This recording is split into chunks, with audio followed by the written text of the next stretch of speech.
La última clase de proteínas vamos a ver algunos ejemplos de cómo la estructura de las proteínas determina su función y en la última parte vamos a ver algo de la evolución molecular de las proteínas. Vamos a ver en las próximas diapositivas algunos ejemplos de proteínas, por ejemplo como la hemoglobina y la mioglobina, que tienen como función el transporte de oxígeno. También vamos a ver las inmunoglobulinas, que son las proteínas de defensa que forman parte del sistema inmune. Y por último vamos a ver la estructura y la función de algunas proteínas motoras, como la actina y la miosina, que están involucradas en la contracción muscular. El primero de los ejemplos que vamos a ver es la estructura y función de la hemoglobina. La hemoglobina es una proteína que transporta oxígeno en la sangre. Se ubica en el interior de los glóbulos rojos. A la izquierda pueden ver una foto de la estructura de un glóbulo rojo. Y en presencia de oxígeno, esta proteína se oxigena. Luego el glóbulo rojo, por el sistema circulatorio, transporta la hemoglobina hacia los diferentes tejidos, la hemoglobina oxigenada, y cuando llega a los tejidos, el oxígeno es liberado desde la hemoglobina para cubrir las necesidades celulares. En esta figura simplemente es para recordar cómo llega el oxígeno hacia la hemoglobina. Los glóbulos rojos con hemoglobina desoxigenada, cuando llegan a los pulmones, hay un intercambio de dióxido de carbono e incorporación de oxígeno a la hemoglobina. Los glóbulos rojos la transportan hacia los diferentes tejidos y se libera el oxígeno en los tejidos intercambiándose por dióxido de carbono que luego vuelve hacia el pulmón. Como decíamos al principio, la estructura de las proteínas tiene mucho que ver con su función. En este caso, la hemoglobina dijimos que es transportadora de oxígeno. La hemoglobina está compuesta por 4 cadenas, 2 cadenas alfa y 2 cadenas beta, y cada una de estas cadenas tiene unida un grupo hemo que contiene un átomo de hierro. Aquí podemos ver la estructura del grupo prostético hemo, que es un anillo de porfirina que consta de 4 anillos pirrólicos y que coordina un átomo de hierro en su interior. El átomo de hierro del grupo hemo tiene la capacidad de unir oxígeno y pueden ver en la diapositiva que en ausencia de oxígeno, cuando la hemoglobina está desoxigenada, el grupo prostético tiene una cierta estructura donde el átomo de hierro queda por afuera de un plano. Sin embargo, cuando se une el oxígeno, el átomo de hierro se acerca más hacia el centro del anillo porfirínico, formando la estructura que pueden ver hacia la derecha, que contiene la molécula de oxígeno unida. La presencia de oxígeno, como dijimos, cambia las propiedades estructurales del grupo hemo, pero también se observan algunos cambios visuales, como por ejemplo el color de los glóbulos rojos. El glóbulo rojo que contiene hemoglobina oxigenada es más brilloso, que es lo que le otorga el color rojo brilloso característico de las arterias. En cambio, las venas llevan glóbulos rojos con hemoglobina desoxigenada. Es importante saber que existen otras moléculas como el óxido nítrico y el monóxido de carbono que también se pueden unir al hierro del grupo hemo, incluso con más afinidad que el oxígeno. Entonces, por esto estas moléculas son tóxicas. En esta figura podemos ver que también existen cambios en la estructura terciaria y en la estructura cuaternaria de la hemoglobina cuando se une oxígeno, pasando de una forma T a una forma R, como se ve en la figura.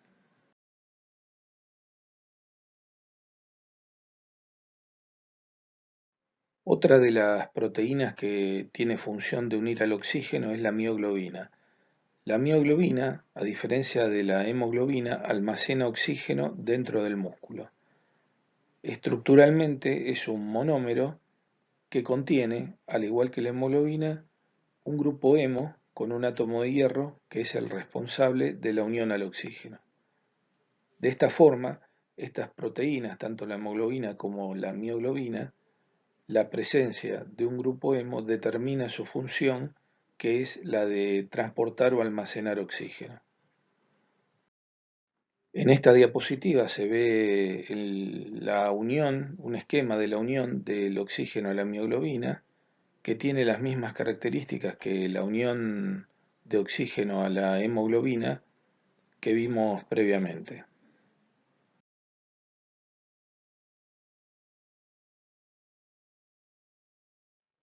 En esta figura podemos ver la cinética de unión del oxígeno a la hemoglobina y a la mioglobina. Si vemos la curva en color azul que corresponde a la unión del oxígeno a la mioglobina, vemos que el oxígeno tiene mayor afinidad por la mioglobina que la afinidad que tiene por la hemoglobina. La curva roja corresponde a la hemoglobina. Si bien el oxígeno es más afín a la hemoglobina es un transportador de oxígeno más eficaz debido a la cinética sigmoidea que presenta.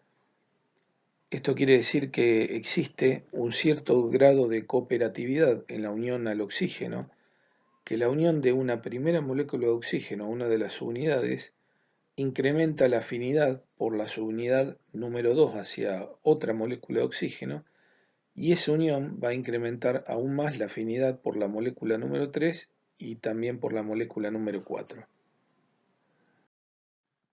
Otra característica importante de la hemoglobina es el efecto Bohr.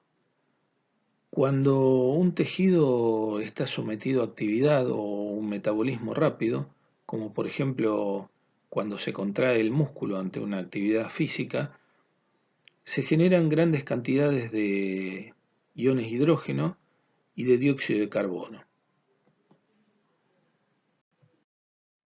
Entonces, para liberar el oxígeno donde es más necesario, por ejemplo, en este caso en una célula que tuvo una alta actividad metabólica, la hemoglobina evolucionó de tal manera de ser más efectiva. Como se puede ver en la figura, a un pH bajo, a pH 6,8, la hemoglobina es mucho menos afín al oxígeno y por lo tanto tiende a liberarlo. O sea que en condiciones ácidas, por ejemplo en este caso que contamos como ejemplo luego de una actividad muscular, la hemoglobina tiende a ceder el oxígeno a ese tejido que lo está requiriendo e intercambiarlo por dióxido de carbono. Entonces, el efecto Bohr lo podemos definir como un efecto, una propiedad que tiene esta molécula que permite aumentar la oxigenación en los pulmones, que tienen un pH mayor, y liberarlos rápidamente en los tejidos que fueron sometidos a una alta actividad metabólica que tienen un pH menor. En esta figura vemos una comparación de las curvas de saturación de la hemoglobina fetal y la hemoglobina adulta. La hemoglobina fetal, que se conoce como hemoglobina F, también es un tetrámero de 4 subunidades, 2 unidades alfa y 2 unidades gamma, cada una de ellas con un grupo hemo, y se puede ver en la figura que la curva violeta describe la saturación es una curva de saturación del oxígeno de la hemoglobina fetal. Fíjense que la hemoglobina fetal tiene mayor afinidad por el oxígeno que la hemoglobina adulta. Esta diferencia en la afinidad relativa por el oxígeno permite a la hemoglobina fetal extraer el oxígeno de la hemoglobina adulta, de la sangre que pasa por la placenta, y de esta forma la puede utilizar el feto. A partir del nacimiento, el recién nacido va a comenzar a expresar las unidades beta de la hemoglobina adulta. El tercero de los ejemplos que íbamos a hablar en esta clase sobre cómo la estructura de la proteína determina su función es el de las inmunoglobulinas. Las inmunoglobulinas son también llamadas anticuerpos o proteínas de defensa que son sintetizadas en glóbulos blancos llamados linfocitos B.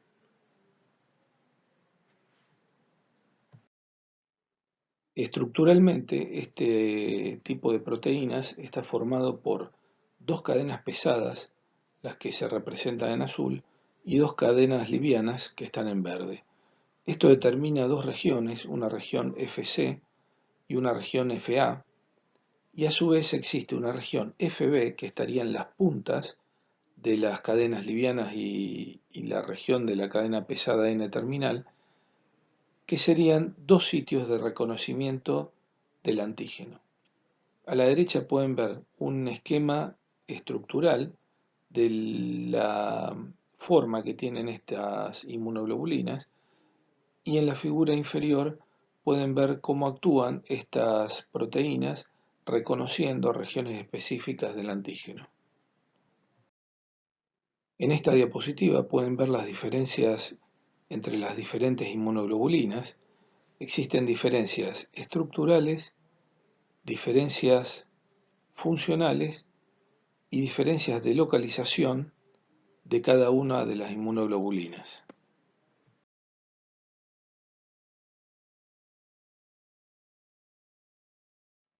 Otro de los ejemplos más conocidos de cómo la estructura puede determinar la función de una proteína es el caso de las proteínas motoras.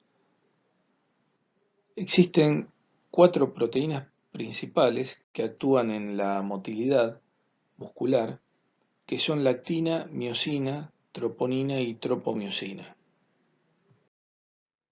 En esta diapositiva podemos ver un esquema de los diferentes niveles de organización del músculo a fibras musculares, miofibrillas y finalmente los filamentos de actina y de miosina que vamos a ver en las próximas diapositivas. En esta figura vemos un filamento de actina que contiene también las proteínas troponina y tropomiosina y un filamento de miosina en la región central. La miosina es una proteína filamentosa que está compuesta por 6 unidades, 2 cadenas pesadas y 4 cadenas livianas. Las cadenas pesadas se extienden en forma de alfa hélice hacia el extremo C terminal y en el extremo N terminal están las 4 cadenas livianas que son de tipo globular. En la figura de abajo se pueden ver cómo interactúan los filamentos de actina con los filamentos de miosina.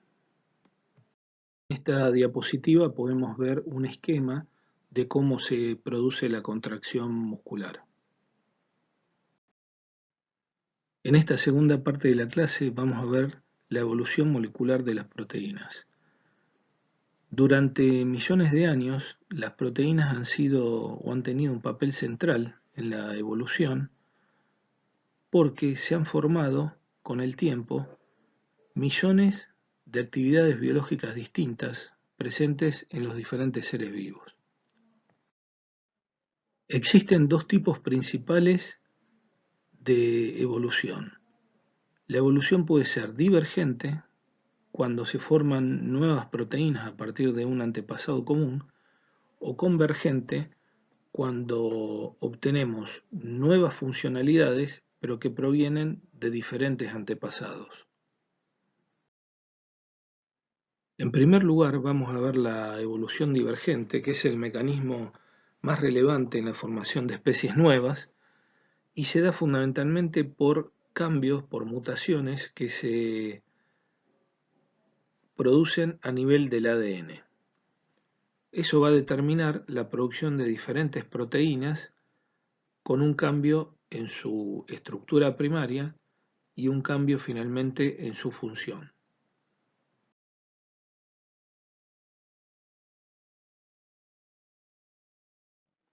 Para investigar la presencia de una homología en proteínas de diferentes organismos se utilizan programas bioinformáticos donde, conociendo la secuencia primaria de una proteína de interés, podemos hacer una búsqueda en bases de datos de proteínas homólogas de diferentes organismos. Vamos a ver un ejemplo en la próxima diapositiva. En este ejemplo podemos ver un alineamiento de una subunidad de una ATPasa de Escherichia coli y las secuencias de ATPasas homólogas en diferentes organismos. Fíjense que en la región N-terminal de la proteína existe un alto grado de conservación de residuos aminoácidicos y esto se indica con un asterisco. Donde existe una coma o un punto indican residuos semiconservados. Por ejemplo, si pueden ver el quinto residuo de la proteína Escherichia coli es un glutámico. Sin embargo, en la proteína de Saccharomyces, en la quinta posición hay un aspartico. Estos dos aminoácidos, si bien son distintos, tienen la característica de estar cargados negativamente. Por eso se considera que esto es un cambio semiconservativo. Si bien cambia el aminoácido, conserva la carga negativa. Por otra parte, en el extremo C-terminal de la proteína existe algo más de divergencia en la secuencia primaria de aminoácidos. Una característica de las proteínas que son homólogas es que no tienen similar estructura primaria, pero sí conservan su estructura terciaria. Por lo tanto, la función generalmente está conservada. En este ejemplo podemos ver cómo la secuencia primaria de la mioglobina y la legemoglobina, que es otra hemoglobina presente en los nódulos de raíces de plantas, cuya función también es capturar oxígeno, sin embargo, mantienen la misma estructura terciaria, tanto la mioglobina, la legemoglobina, como la hemoglobina. Otro ejemplo de proteína que se conoce muy bien estructural y funcionalmente y se conocen homólogos en diferentes organismos es el citocromo C, que es una pequeña proteína mitocondrial que está involucrada en la respiración celular y se evaluaron más de 40 especies donde se vio que esta proteína conserva 28 de sus aminoácidos invariantes, son los que están marcados en amarillo. De estos 28 aminoácidos existen dos cisteínas en la posición 14 y 17 que están altamente conservadas y que son las responsables de unión del grupo hemo. Sin embargo, se puede ver en las diferentes especies existe divergencia a nivel de los aminoácidos no conservados, lo que les va a conferir características de estructura terciaria diferentes y propiedades diferentes. Funcionalmente va a ser similar todas estas proteínas, pero van a diferir en la efectividad de cómo realizan dicha función. A partir del conocimiento de las secuencias primarias de diferentes proteínas homólogas de diferentes organismos, podemos construir árboles evolutivos. Si además tenemos información de la estructura tridimensional de esa proteína, podemos confeccionar árboles como el que se ve a la derecha, donde se ve las características evolutivas de la mioglobina. Se puede ver ahí que la mioglobina humana es más similar a la de caballo, mientras que difieren más con las 3 hemoglobinas de los organismos que están a la derecha. Por último, tenemos la evolución convergente, que habíamos comentado que es cuando estructuras similares evolucionan de forma independiente y no descienden de un antepasado común, como en el caso de la evolución divergente. Acá en este ejemplo se pueden ver dos proteasas de serina, una de ellas llamada quimotripsina y la otra subtilisina, y pueden ver que comparten aminoácidos iguales en el sitio activo de la enzima. O sea que esta característica le da la propiedad de poder proteolizar proteínas que contengan serina. Sin embargo, como dijimos previamente, el antepasado de cada una de estas proteínas no es un antepasado común.